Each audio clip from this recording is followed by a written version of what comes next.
امروز بعضی ها به خاطر خوشی دست خود، بعضی ها به خاطر تفریح خود بر مردم، بر ضعیفان ظلم میکنند، به خاطر ساتیری، به خاطر اینکه بخندند، به خاطر اینکه چطور بترسانند، چطور بر تلقوم مظلوم، بر گردن مظلوم پای خودشان را، کفش خودشان را بگذارند و بپشارند، از این لذت میبرند.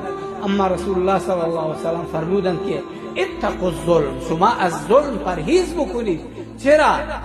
که ظلم سبب تاریکی های گوناگون روز قیامت می شود و انسان را هلاک می کند.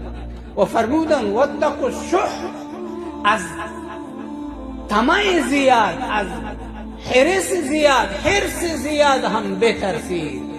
چرا که این هم خطرناک است.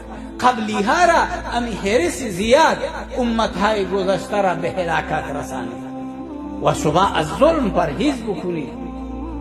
کسانی که قبل از شما بودند، حرص سبب هلاکت اونها شد و سبب شد که اونها خونهای هم دیگر را بریزند و چیزهای حرام یا محارم را بر خود حلال بدانند و مشکلاتی را ایجاد کردند.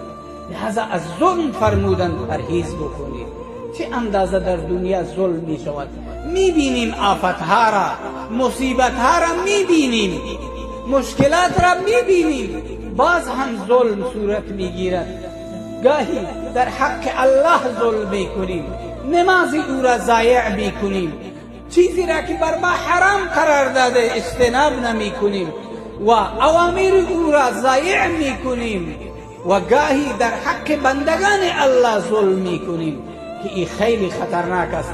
الله تعالی همه ما را شما را حفاظت بگرداند.